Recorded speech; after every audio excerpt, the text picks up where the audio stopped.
안녕하세요. 세숙TV 연어세무사입니다. 곧 5월 종소세 신고의 달이 다가오고 있습니다. 그래서 저도 5월 달에는 너무 바쁘다 보니까 4월 달에 이 영상을 꼭 알려드리고 싶어서 준비해봤는데요. 4월달 저희가 지금 종합소득세 신고를 이제 대비하고 있는 기간이에요. 이 기간 동안에 정말 준비를 잘 하셔서 5월달에 정기신고를 진행하셔야지만 반드시 제가 지금 뒤에 말씀드릴 3가지의 리스크를 피하실 수 있습니다. 그래서 3가지를 말씀드릴 건데요. 기존에 저희 신고를 하셨던 분들은 제가 앞서 문자로 강조를 드렸지만 이 유튜브 보시는 분들도 뭐 혼자 하시는 분들도 많으시고 그리고 뭐 의뢰를 하시는 분들도 많으시고 간혹 가다가 제 채널을 보시는 분들도 이 부분만큼은 꼭 주의해서 봐주시길 바랍니다.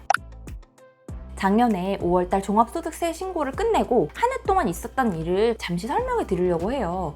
그 얘기들은 뭐냐면 국세청에서 무신고, 과소신고, 그리고 잘못된 신고 이 부분에 대해서 굉장히 많이 과세 예고 통지라는 거를 많이 날렸거든요. 이 과세 예고 통지라는 거는 내가 사실 종합소득세 신고 대상인데 신고를 하지 않거나 잘못하거나 뭐 과소신고하거나 이러므로 인해서 그 국세청에서 정한 비율만큼 강제적으로 과세 예고를 한 거죠. 그럴 때 A와 B가 수익 금액이 동일했어요. 근데 5월달에 정기신고해서 이 사람은 환급을 받았고 그리고 나는 신고를 놓친 거예요. 그렇게 되면 과세 예고 통지를 받았을 때 몇백만 원, 몇천만 원까지도 차이가 날 수 있다는 건데요. 그렇게 과세 예고 통지를 받으신 분들이 굉장히 많이 구제 요청을 하셨어요. 근데 때에 따라서 도움을 드린 경우도 있었지만 도움을 못 드린 경우도 굉장히 많았습니다. 이런 부분들에 대해서 그냥 마치 가스요금 안 내듯이 생각하시는 분들 굉장히 이게 위험한 발상인데요. 지금부터 3가지 리스크를 말씀드릴 거예요. 종합소득세를 무신고, 과소신고, 잘못 신고했을 때 리스크 첫 번째, 일단 가장 기본적인 세금 폭탄이 나옵니다. 세금 폭탄이라는 거 아까 말씀드린 대로 과세 예고 통지서를 받거나 아니면 내가 신고를 모르고 있다가 나중에 뭔가 하려고 하면은 그때는 장부로 신고하기가 굉장히 어려워지세요. 그러면 세금이라는 게 뭐 예를 들어서 한 500만 원이 나왔어요. 500만 원 나오면 거기에 따른 무신고 가산세 20%에 납부 불성시 가산세까지 붙으면 거의 1년에 10% 정도 되거든요. 그러면 내가 2020년에 신고할 걸 2021년도 5월까지 해야 되는데 그게 뭐 2023년도에 내가 알거나 아니면 통지를 받았거나 하면 거의 2배 가까이 되는 세금이 나온다는 거죠. 그렇게 세금 폭탄, 가산세 폭탄 이렇게 맞으시는 거고요. 이것까지는 좀 잘 모르실 수도 있어요. 느낌도 안 오실 수도 있는데요. 두 번째가 굉장히 중요합니다. 두 번째, 건보료 폭탄. 제가 그 건보료 폭탄 영상을 준비했었는데요. 건강보험료, 특히 프리랜서나 사업자 같은 경우는 직장 가입자가 대부분 없기 때문에 지역 가입자인 경우가 많은데요. 지역 가입자의 그 건강보험료 갑자기 폭탄이 나오는 거죠. 내가 매달 뭐 한 8만 원씩 냈어요. 그렇게 빠지고 있다가 어느 순간 갑자기 막 20만 원, 30만 원씩 빠지는 거예요. 건강보험료가. 내가 왜 그러지 하고 막 건강보험공단에 전화 따지죠? 따져도 그럼 소득금액이 그렇게 결정 통지가 났거나 그게 이제 높이 측정돼 있거나 이래서 건보료 폭탄이 나오는 경우가 있는데 이때 굉장히 화가 나요. 왜 그러냐면 세금은 어떻게 보면 일회성으로 1년에 한 번 내지는 뭐 중간연합하면 2번을 내는데 건강보험료는 매달 나오잖아요. 그럼 매달 내가 갑자기 몇십만 원씩 내려고 그러면 너무너무 억울하게 되는 거죠. 그래서 제가 건보료 폭탄을 막기 위해서는 정말 신고를 잘 하셔야 된다라고 강조한 영상이 있었고요. 그럼 세 번째는 뭘까요? 세 번째는 각종 지원금을 받기가 어려워집니다. 각종 지원금이란 건 국가에서 굉장히 재작년 코로나 때문에 뭐 프리랜서 사업자들한테 지원금 많이 뿌렸죠.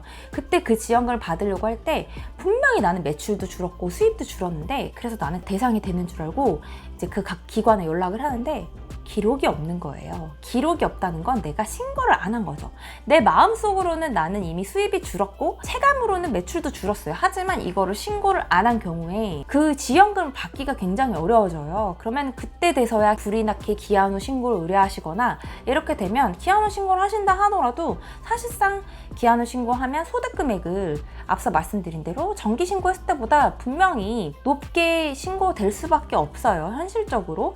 그렇게 되면 지원금 대상에서도 빠질 수가 있다는 거죠. 물론 사업자분들은 부가세 신고도 하기 때문에 종합소득세에 대한 중요성을 굉장히 잘 알고 계시지만 특히 프리랜서 같은 경우는 이게 내가 3.3% 난 떼고 세금 다 떼고 받았는데 왜 내가 신고 대상이냐 이렇게 생각하시는 분들도 많으신데 요새 인식이 많이 바뀌고 있지만 그래도 아직도 모르고 안 하시는 분들이 너무너무 많습니다. 그렇기 때문에 제가 이 3가지의 리스크를 말씀을 드려야 이 5월 달에 대한 체감을 확실하게 하실 수 있어서 이 부분에 대해서 강조드리고 싶었고요. 좀 안타까운 거는 국세청에서 과세 예고 통지를 굉장히 많이 한 해 동안 보냈기 때문에 그것 때문에 너무너무 억울해진 분들이 많아요. 그래서 과세 예고 통지서를 보내주시면 제가 확인해 드리고, 그리고 이제 도움을 드린 분들도 있지만 못 드린 분들은 괜히 제가 막 너무 안타까운 거예요. 그래서 너무 안타까운 마음에 꼭 이거를 5월 전에 설명을 드려야 될 것 같아서 준비를 했고요. 물론 혼자 하셔도 괜찮습니다. 혼자 하셔도 되는데요. 혼자 하셨을 때 좀 리스크가 조금 있는 부분은 뭐냐면 잘못 신고하는 경우가 많아요. 예를 들어 내가 기준 경비율 대상자라고 해요. 기준 경비율 대상자인데 단순 경비를 신고한 경우, 그 부분에 대해서 느낌이 안 오실 수도 있는데, 한마디로 홈택스 시스템을 그대로 따라가다 보면 반드시 잘못된 케이스가 나오거든요. 나는 정말 훌륭하게 잘 해냈어 하더라도 내가 수익 금액이 예를 들어서 한 2천만 원 이상이 된다 하면 사실 의뢰하시는 걸 추천을 드립니다.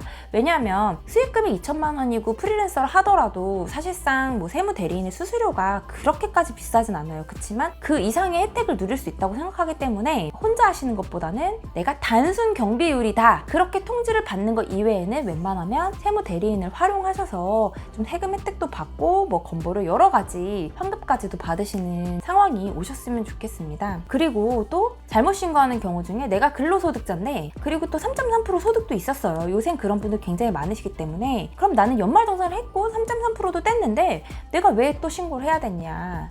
근데 무조건 종합소득세는 인별과세. 그래서 무조건 합산해서 신고하셔야 돼요. 합산해서 신고하시는데 그것도 놓치고 있다가 또 나중에 예고 통지를 받고 나서야 알게 된다. 너무 억울하지 않나요?